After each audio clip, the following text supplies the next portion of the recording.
જો તમે કોઈ અજાણી વ્યક્તિને લિફ્ટ આપો છો તો સાવધાન, ક્યાંક તમારી લિફ્ટ તમને જ ભારે પડી શકે છે। જી હા, દ્વારકામાં એક વૃદ્ધ પાસે બે મહિલાએ લિફ્ટ માંગી, ત્યારબાદ વાવરૂ જગ્યાએ લઈ જઈ મહિલાઓ અને તેની લૂંટારૂ ટોળકીએ લૂંટ ચલાવી। બે મહિલા અને 3 પુરુષની 5 જણની લૂંટારૂ ટોળકીએ વૃદ્ધને માર મારી 39,000 રૂપિયાની લૂંટ ચલાવી ફરાર થઈ ગયા। દ્વારકા પોલીસે ફરિયાદના આધારે 5 જણની ધાડપાડુ લૂંટારૂ ગેંગને ઝડપીને વધુ કાર્યવાહી હાથ ધરી છે। લૂંટારૂ ટોળકીએ અગાઉ પણ એક વ્યક્તિને લૂંટી લીધાની માહિતી પોલીસને મળી હતી।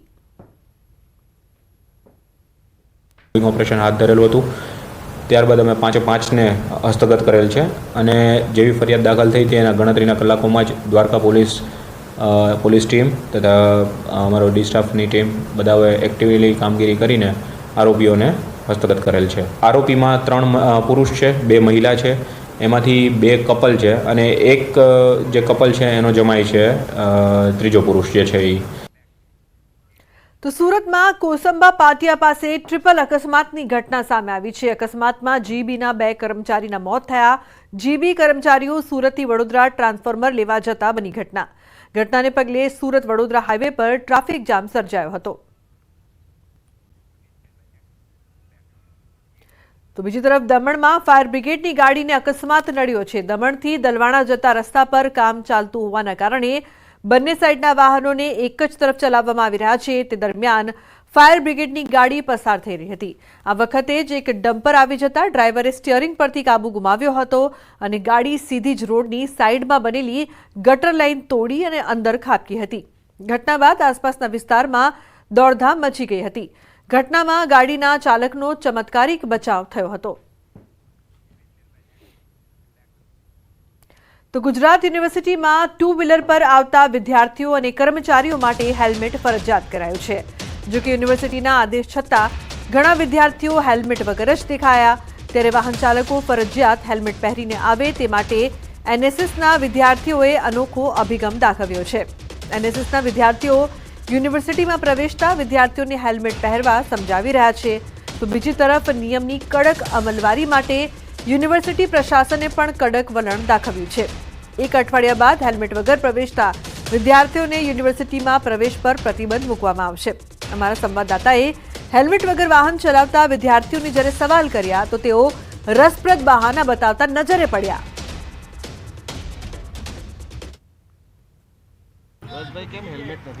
સાહેબ આજે શું છે, થોડો મોડું થઈ ગયું એટલા માટે બાઇક હતી નહીં, દોસ્તની બાઇક લઈને આવ્યો। બાઇક હેલ્મેટ તો છે મારા જોડે, પણ એમરજન્સીમાં ભાગદોડમાં નહીં જરૂર ખબર પડી ગઈ વાત। કાલે કીધું હતું યુનિવર્સિટી વાળાએ કે કાલથી હેલ્મેટ પહેરીને આવજો, પણ મારે શું છે કે થોડો ઘરમાં થોડો કન્ડિશન એવી છે એટલા માટે ભાગદોડમાં ભૂલી ગયો।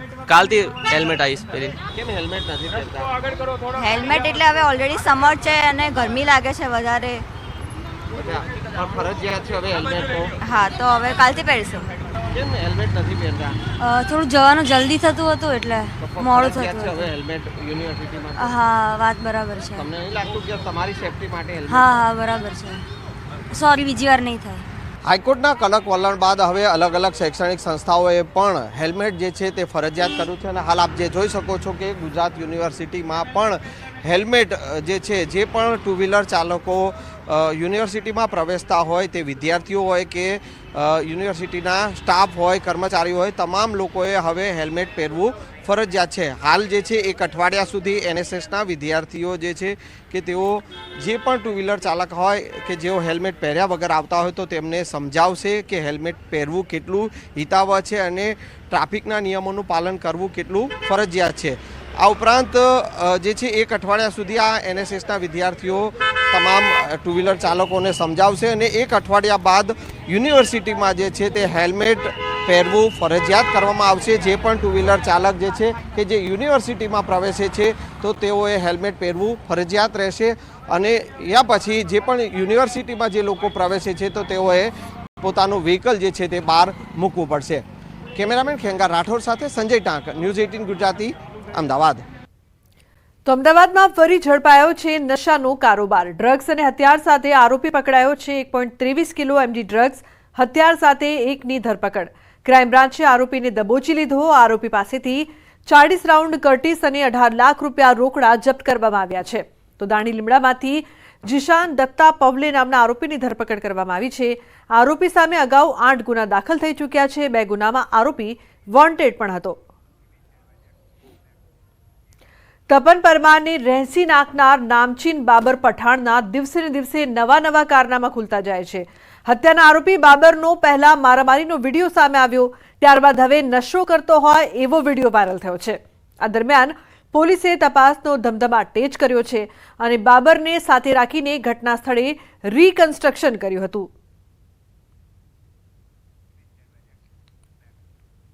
अन्य समाचार जूनागढ़थी सफाई कर्मचारीનું કારસ્તાન સામે આવ્યું છે। કેદીઓને બીડી તમાકુનો જથ્થો પહોંચાડતો હતો। જિલ્લા જેલમાં સફાઈ કર્મચારીનું કારસ્તાન કચરાની વાનમાં છુપાવતો હતો તમાકુનો જથ્થો। જિલ્લા જેલના સ્ટાફ દ્વારા ચેકિંગ કરાતા બીડી તમાકુ તેમજ ચૂનાની પડીકી મળી આવી હતી। કચરાના વાનના ચાલક મહેશ વાઘેલા તેમજ કેદી અશોક વિરુદ્ધ ગુનો દાખલ કરાયો છે। તો મહીસાગરના સરકારી કુમાર છાત્રાલયની ઘટના સામે આવી છે। લટકતી હાલતમાં યુવકની લાશ મળી આવી। લુણાવાડા પાસે સોનેલા ગામે બાબા સાહેબ આંબેડકર ભવન ખાતે છાત્રાલયમાં લટકતી હાલતમાં યુવાનનો મૃતદેહ મળ્યો। કોઈ અગમ્ય કારણોસર જીવન ટૂંકાવ્યું હોવાની પ્રાથમિક માહિતી। તો કુમાર છાત્રાલયમાં ફરજ દરમિયાન જીવન ટૂંકાવ્યું હોવાની સૂત્રો પાસેથી માહિતી મળી રહી છે। સમગ્ર બનાવની જાણ થતાં લુણાવાડા પોલીસ પહોંચી ઘટના સ્થળે। તો આણંદના આંકલાવમાં બંધક બનાવેલા શ્રમિકોને પોલીસે મુક્ત કરાવ્યા। આંકલાવમાં મોટી સંખ્યા ખાતેના ઈંટોના ભઠ્ઠામાં છેલ્લા 5 દિવસથી 27 શ્રમિકોને બંધક બનાવાયા હતા। મૂળ ઉત્તર પ્રદેશના કાસગંજમાંથી શ્રમિકોને લાવવામાં આવ્યા હોવાની પોલીસને માહિતી મળી હતી। તેઓ છેલ્લા 1 મહિનાથી અહીં કામ કરતા હતા, પરંતુ છેલ્લા 5 દિવસથી શ્રમિકોને બંધક બનાવી માર મારી જમવાનું પણ ન આપી કામ કરાવવાનો શ્રમિકોએ ગંભીર આક્ષેપ કર્યો છે। જિલ્લા વહીવટી તંત્રએ પોલીસને સાથે રાખી શ્રમિકોને મુક્ત કરાવી આગળની કાર્યવાહી હાથ ધરી છે।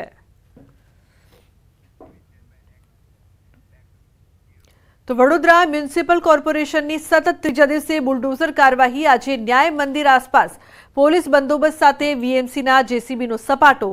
સંવેદનશીલ દૂધવાલા મહોલ્લામાંથી દબાણો દૂર કરાયા। દબાણ શાખાની કાર્યવાહીથી ભયભીત વેપારીઓએ લારી ગલ્લા શેરીઓમાં છુપાવ્યા। ડીસીપી લીના પાટીલે શેરી ગલીઓમાં ઘૂસીને લારી ગલ્લા જપ્ત કર્યા। પોલીસનો મોટો કાફલો પણ કામગીરીમાં જોડાયો હતો। પૂર્વ કોર્પોરેટરના પુત્રની હત્યા બાદ દબાણો દૂર કરવાની કામગીરી પૂરજોશમાં। જ્યારે પણ આવી રીતના કોર્પોરેશનની ટીમ દ્વારા પોલીસ બંદોબસ્ત સાથે દબાણની કામગીરી કરવામાં આવતી હોય ત્યારે રોડ પરના દબાણો હટાવી દેવામાં આવતા હોય છે, પરંતુ આ પ્રકારના જે તત્વો હોય છે એના દ્વારા એમની જે રાત્રે ચાલતી લારીઓ હોય છે એ છુપાવી દેવામાં આવે છે એમના ઘર। પણ આજે તમામ અંદરથી પણ જે પણ રાતના ટાઈમે અડચણરૂપ થાય છે એ તમામ પ્રકારની લારીઓ જે અનધિકૃત રીતે ચાલે છે એને કોર્પોરેશનની ટીમ દ્વારા જમા લેવામાં આવી રહી છે અને ખૂબ જ ઇફેક્ટિવ રીતના કામગીરી થાય એનું અત્યારે ધ્યાન રાખવામાં આવી રહ્યું છે। સતત ત્રીજા દિવસે વડોદરા મહાનગરપાલિકા દ્વારા જે દબાણો હટાવવાની કામગીરી જે છે તે કરવામાં આવી રહી છે। આ દ્રશ્યો તમે જોઈ રહ્યા છો।